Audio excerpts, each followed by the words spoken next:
What?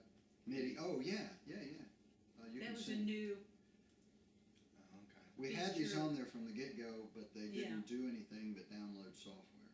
And then, but now, you know that Beat Buddy pedal? Look it up. It's really cool.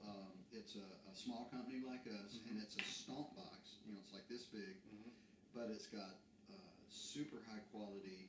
It's a drum machine, and they did some of that crowdsource, or is that what you call it? Crowdfunding. Crowdfunding, yeah, to raise money, and it's really well accepted, and apparently works really well. And we've gotten reports from a bunch of people that works awesomely with this. Yeah. You just plug in a MIDI cable, start the Beat Buddy, Oh, great. You don't have and to- all your loops are synced to it and quantized to Wow. it and everything, and it's cool.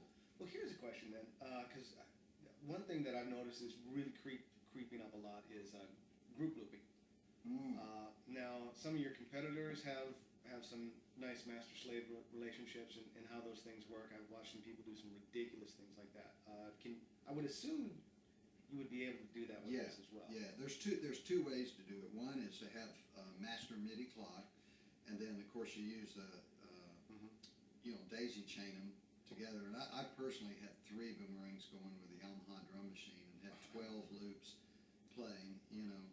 And so each performer could have one of those pedals, with the audio going to their own rig, but they would all be daisy chained with MIDI, and then all the loops would be quantized to the master MIDI clock. But there's another thing we do, because some people don't like MIDI. Right. And it uses the MIDI interface, but you can hook 2 boomerangs together, and I guess you can do more than that. That's funny. I should know that for sure, but I think you can. But I know you can do it with 2, and so you and I could be performing together, and each have our own looper. And when I created a master loop on mine, it would automatically create one on yours, or vice versa. Sure. And then thereafter, we can each add our own loops, at will.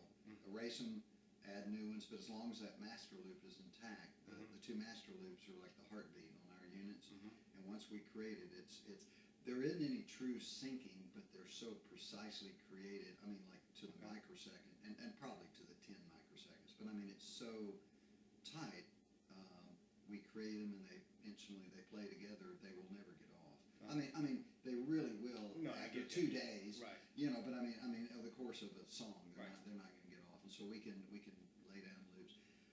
And if you have 2 MIDI cables, so the 2 pedals, each the out is going to the in and the out to the in this way, and both pedals.